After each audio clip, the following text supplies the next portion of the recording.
Good morning, good morning. Welcome to another beautiful day on planet Earth.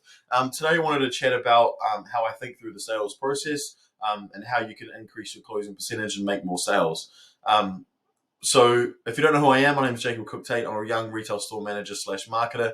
I'm at the beginning phase of my marketing slash entrepreneurial journey, and I make these videos to help you learn faster, make better marketing, have better relationships with your customers, fill your business with more customers and leads, and at the end of the day, help you make more money, grow your business, and have more fun doing what you do best, which is serving those you've been called to serve. So, what I wanted to have a chat about is once you've got someone to take a small action towards purchasing from you through your marketing that you've been learning about, how do you handle the sales process and conversation specifically? Like, how can you increase your closing percentage and get more sales?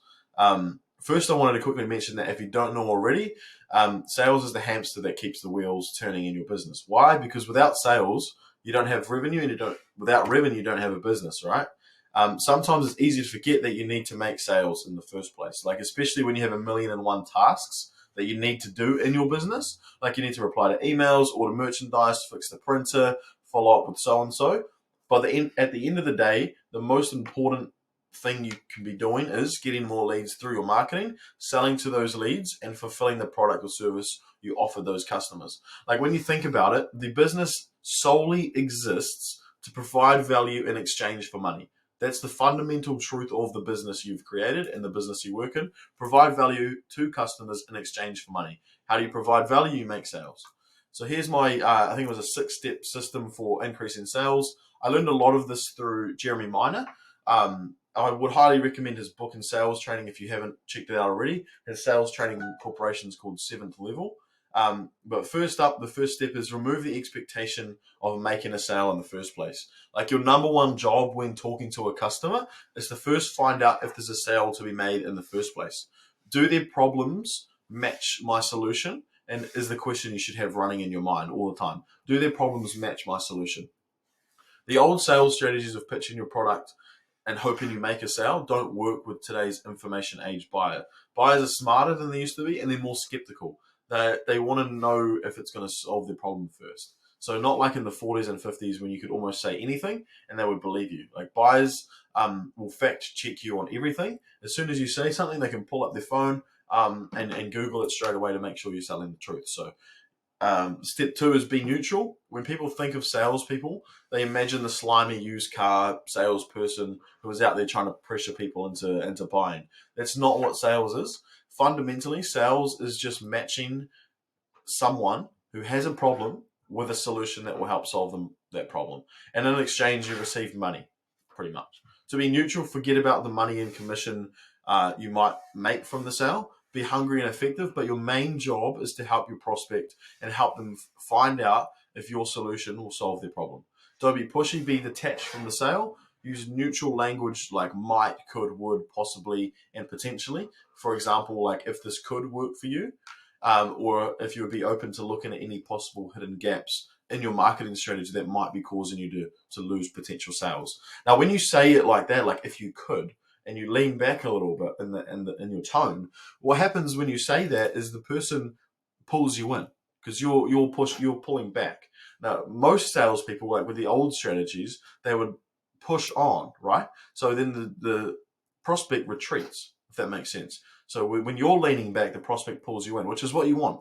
You want them to be chasing you, not vice versa. Step 3 is have a process.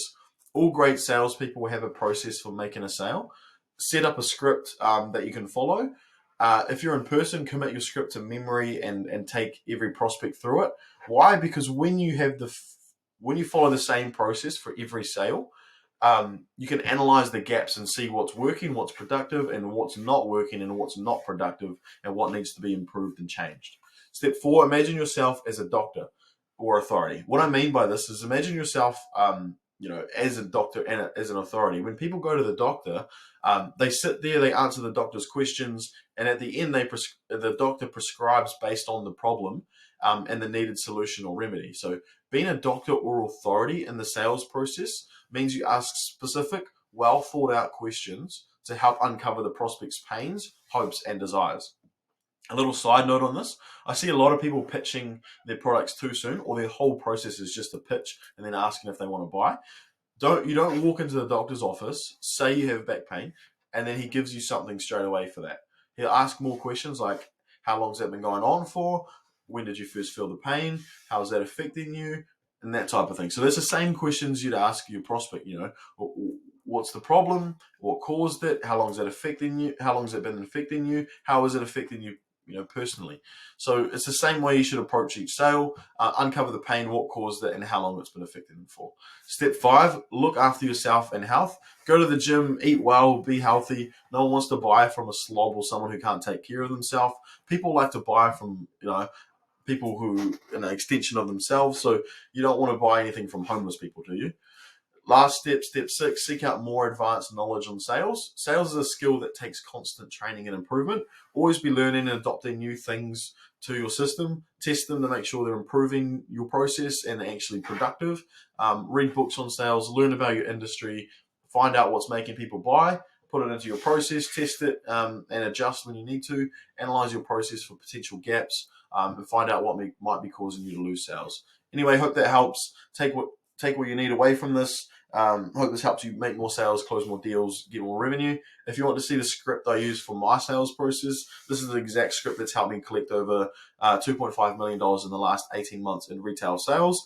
If you'd like to have it, DM me the word script on Instagram, Jacob Cooke-Tait. I'll put my handle in the description. And if you like the video and want to see more like this, subscribe so you can see my next vid lands. I'm aiming to post most days, but I was away in Auckland, so that's why I haven't done anything in about a week. So if there's something you want to see next time as well, let me know in the comments. For now, go forth, conquer, and have fun doing what you do best, serving those you've been called to serve. Bye.